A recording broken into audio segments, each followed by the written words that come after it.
kini mga higalang pamahayag kay sukad masukad mga higala nga na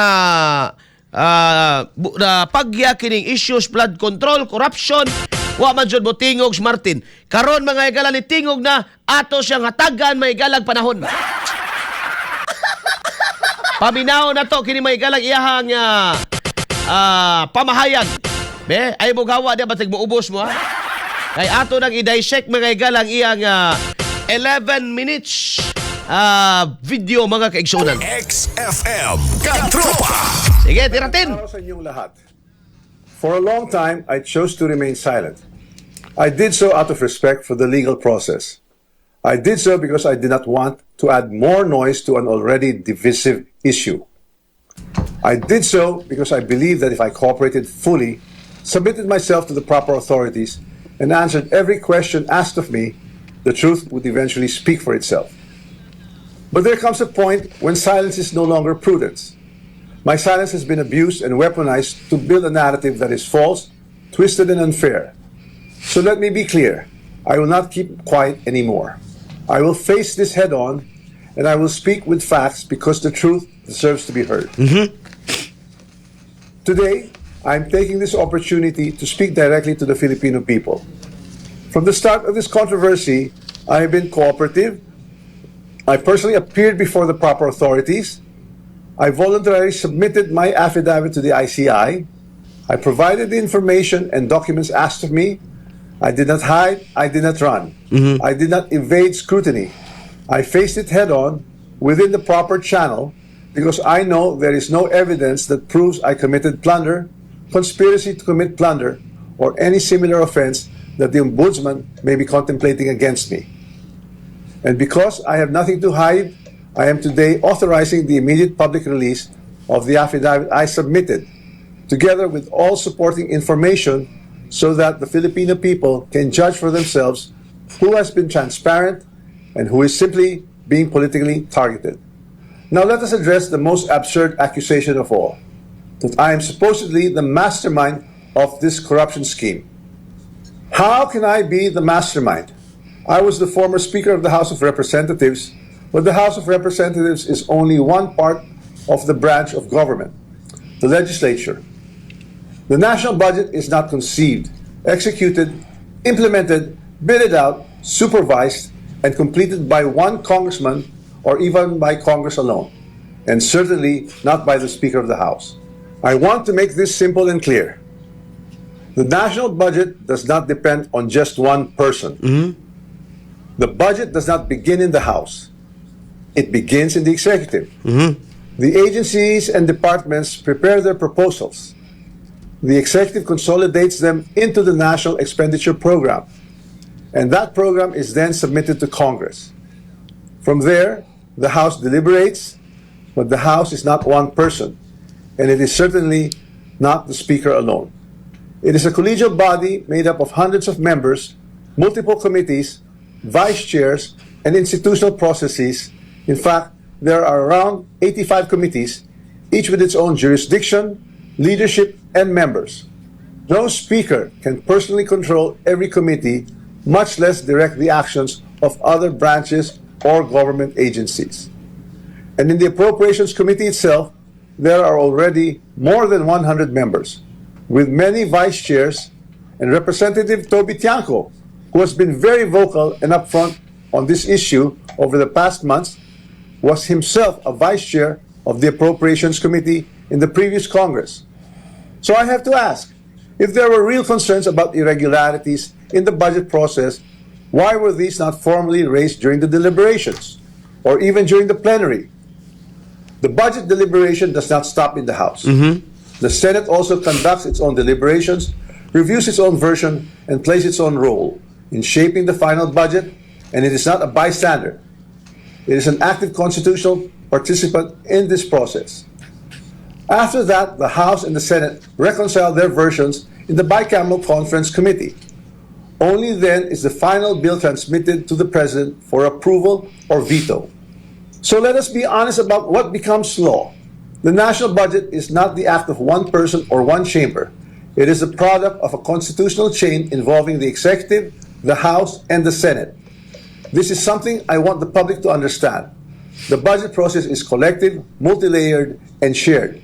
Accountability must apply to everyone involved, not selectively assigned after the fact, and certainly not when it becomes politically useful. If corruption were to occur in a magnitude made known to us over the past months, then it's clear that the real corruption does not happen at the level of the general legislative approval alone.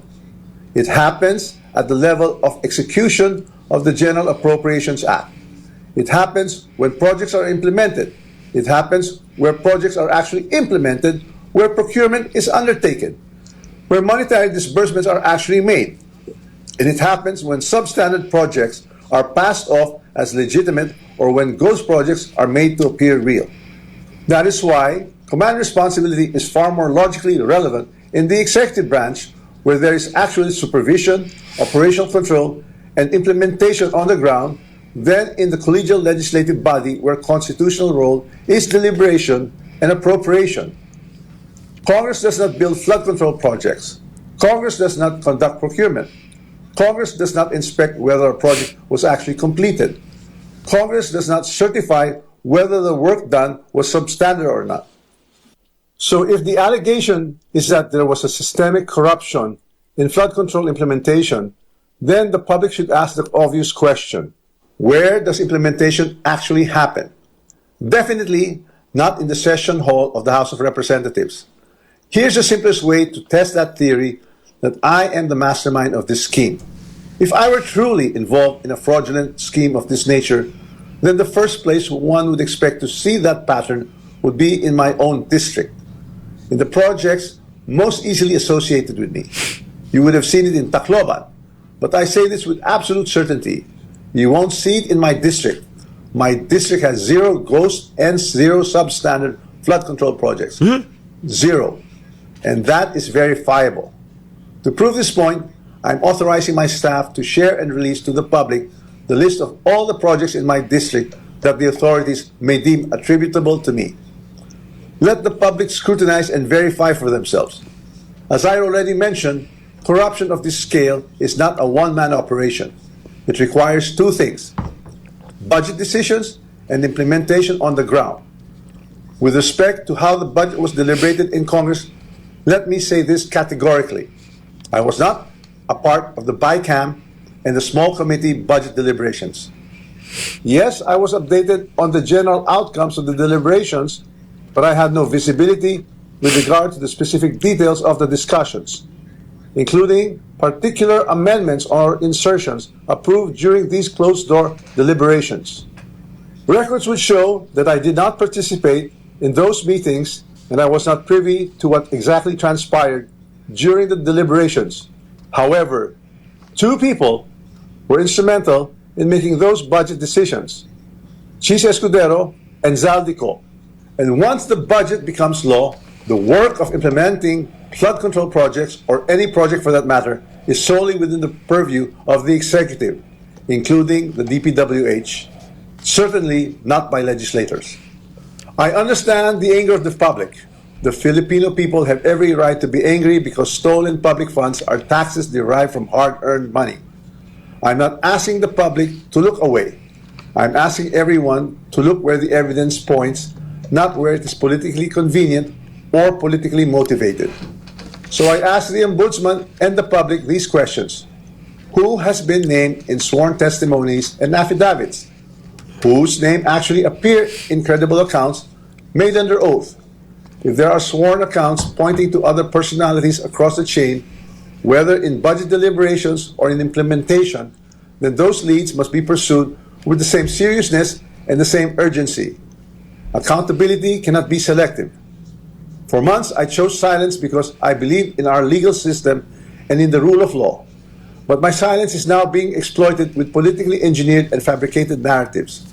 What's even more disturbing, and this is something that cannot be ignored, is that there are emerging indications that certain sectors are attempting to weaponize individuals, including Zaldico, to construct a narrative that serves their own interests. So when the legal processes is being used against me as a political demolition job, then I will have no choice but to defend myself. And I will defend myself fully. I will not allow myself to be turned into the scapegoat so that others who are actually accountable can walk away clean. If this is a political play to push me out and close the story, tarnishing my name and my reputation, then I'm telling everyone now, I will not go quietly and I will not go alone. I will not be the fall guy for other people's corruption. I have been in public life long enough. I have seen enough. I have heard enough. I know many things about this current administration and past administrations as well. And I say this carefully. If this matter is to be handled as a legal issue, then let it be handled legally, soberly, and according to evidence. But if certain people insist on waging this in the court of public opinion, then I will have no choice but to defend myself publicly as well. To the Ombudsman, I say this with full respect. If your office truly believes in justice, then follow the sworn statements, follow the records, and follow the evidence all the way. Do not stop where it is politically convenient. Do not settle for the easiest headline. Do not confuse public pressure with prosecutorial duty. What I ask of the Office of the Ombudsman is simple. Follow the rule of law and due process. This is a serious matter and it should be handled with seriousness, not with haste, theatrics, or shortcuts. Putol-putol po din, no? I'm ready and willing to respond to every allegation in the proper forum Giedit pong through tarong. the proper pleadings, Sige. motions, and submissions that the law allows. And to those who think they can throw me under the bus to save themselves, this is what I have to say to you. I am ready to defend my name. My silence should not be mistaken for weakness, ignorance, or fear. I know enough to defend myself, and if I am forced to do so in public, I will. Maraming salamat po. Alright. Salamat po. Magandang araw sa inyong lahat. Gipaminaw nako sa mga gipaminaw sa ninyo. Kini mga igalang statement nga gipagula may gala ni Martin Romualdez. Putol-putol sa siya, naka-segmentalize mga igsoon. Kung pasabot nga, maayo gid ni mga igalang pagkaplano, no? Maayo gid ni pagkaplano, ingani atong buhaton, and laglaga na dis. Now, iya mga igalang pasabot nga tama na ang iyang pagpakahilo mga kaigsuunan, no? Kay kinahanglan na kuno siyang mutingog aron may gala nga mugawas kuno ang tinuod. Tan pa niya nga kung mo-cooperate siya mga igsoon, no, sa investigasyon, eventually the truth will speak for itself mga higala. And matud pang Martin, he has nothing to hide. Muna yung niya, no? Yun ang sabi niya, he has nothing to hide mga kaigsuunan. Now, on the issue, Raymond, Dave Manuta Ramos, on the issue bay nga siya ba kuno ang mastermind, no, sama may galas ginapagula karon? Ingon siya magaygalan, dili ko mastermind. How can I be mastermind? Yung pa niya, may gala nga, isa lang siya katao. O niya, kini ko no mga galang corruption sa flood control, wala na mahitabo mga higala, no? Wala na mahitabo, sugo diya sa legislative, kundili, adto ko no sa executive. Pinawa!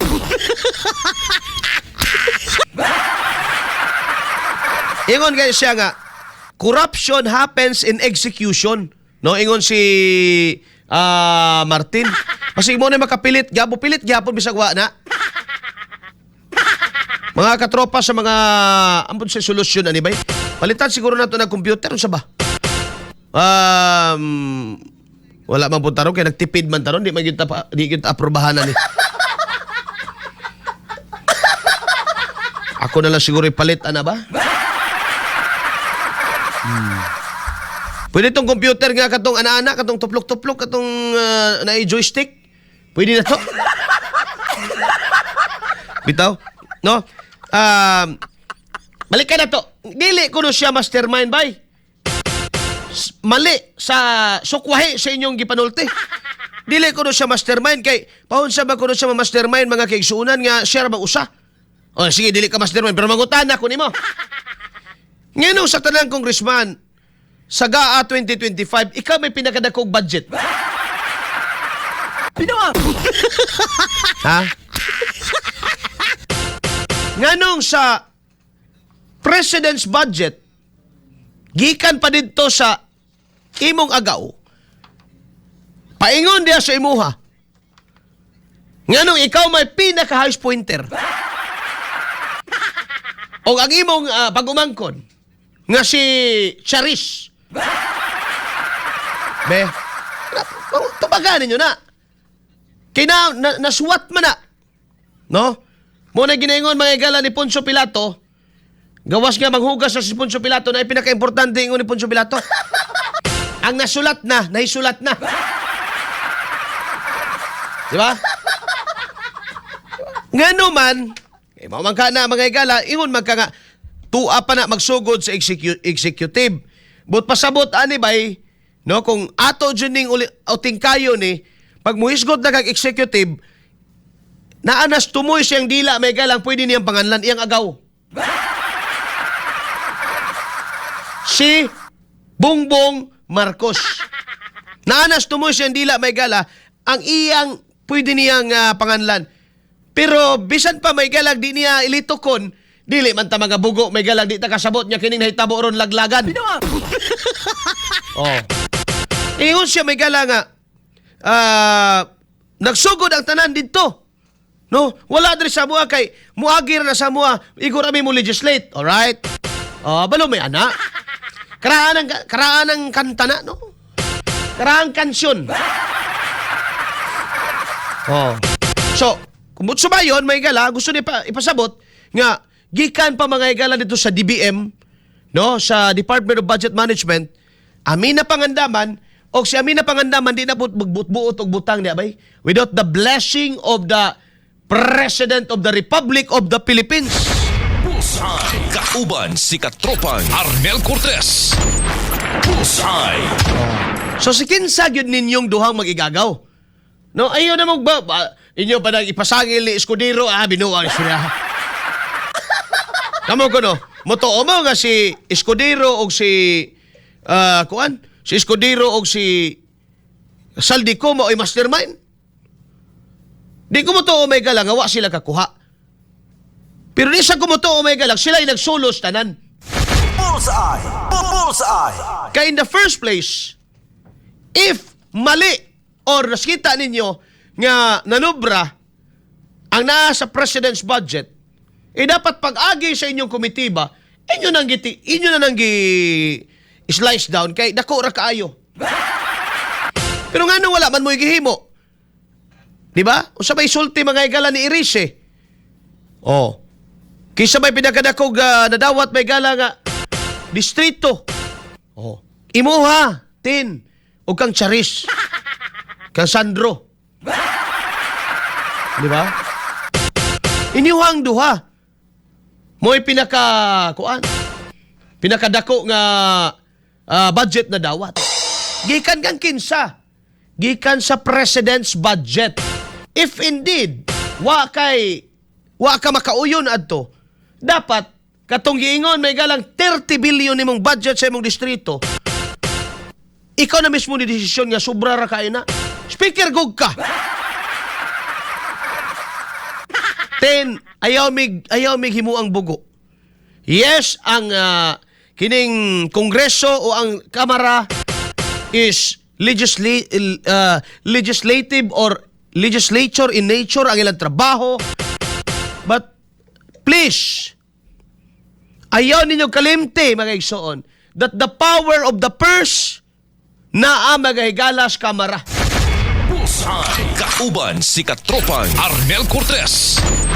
Bullseye. The power of the purse mga igsoon, no? Kanang pagduma ba mahigala sa pundos gobyerno?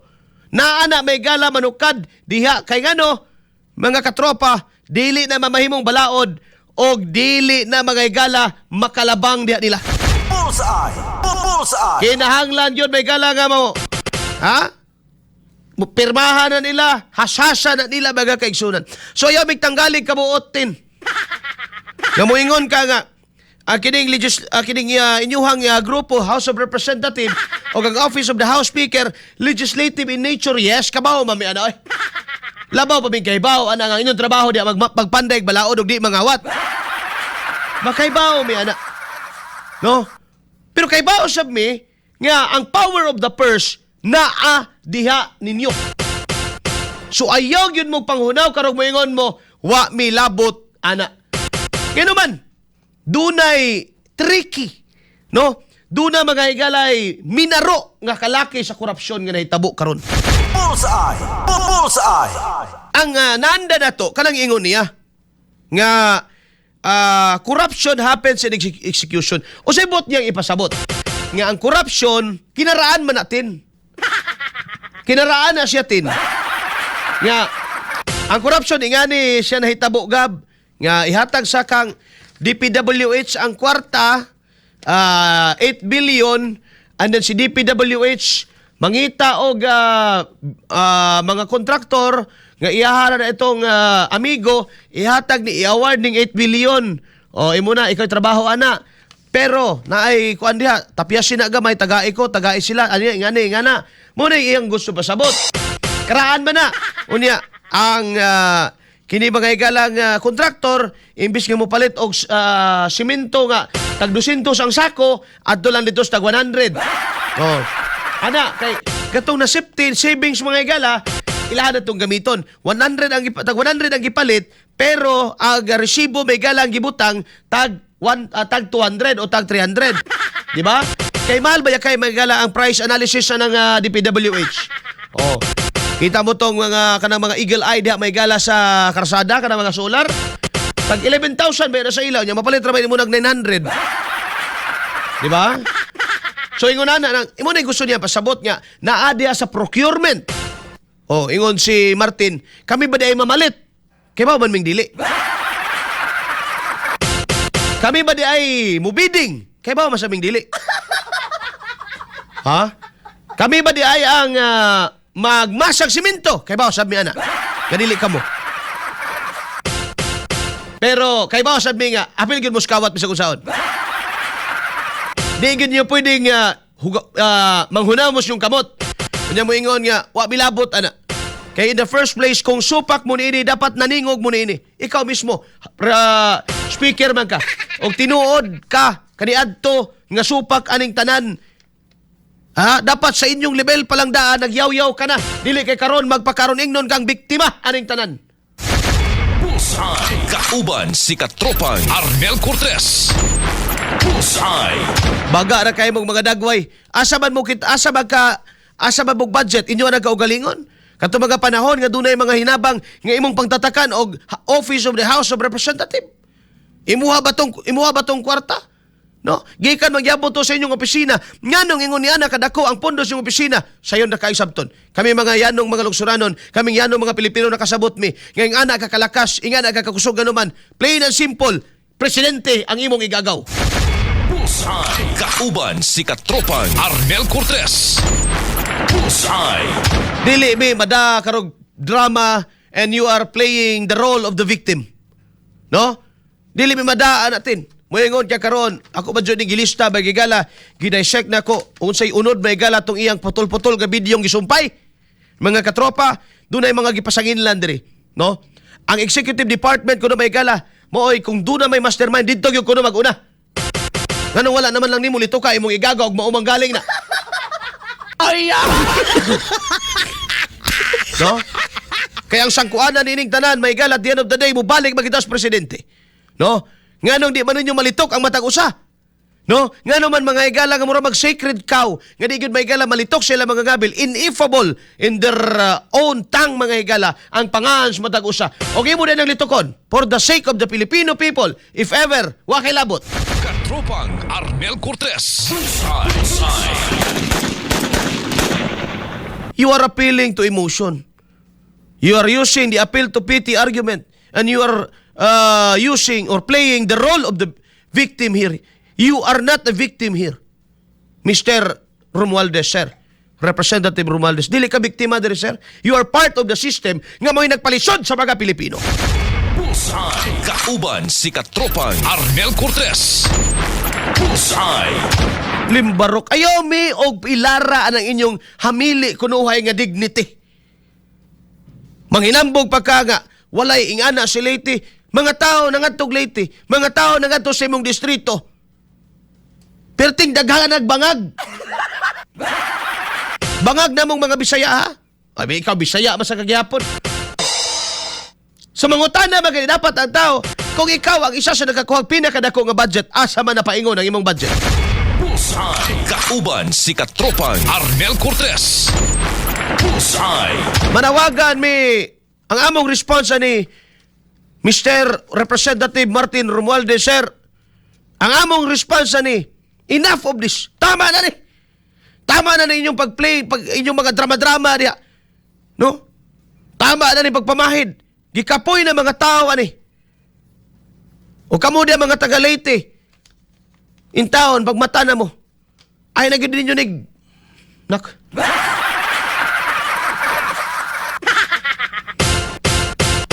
Di ba? Lawgaw na sad ta karon mga higala. No?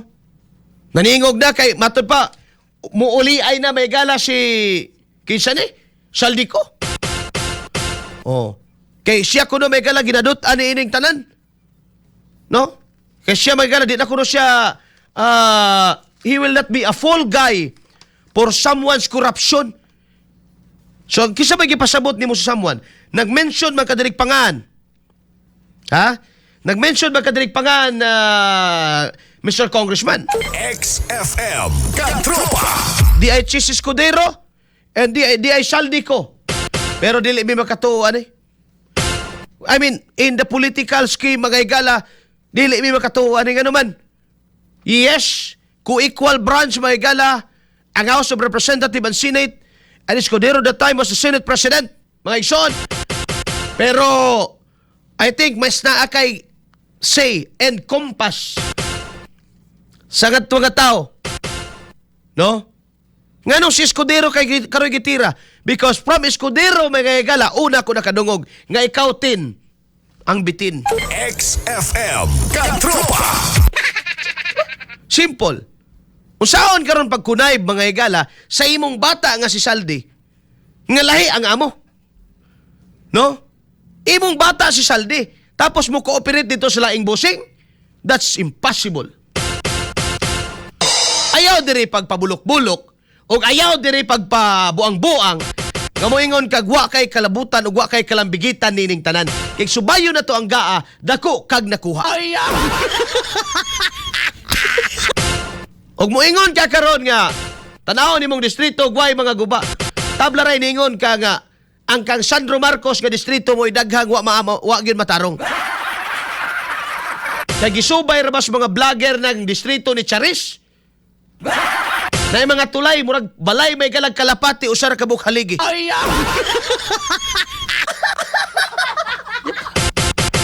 Do not play victim diri because you are part of the system nga nagpalisod namong mga Pilipino. Kung nakasabot ka nga nung nakasuko mi, ha? Sa uno ka paunta ni Tingog, dili kay karon lang ka mo Tingog, gamoy nga muuli ay na si Saldi.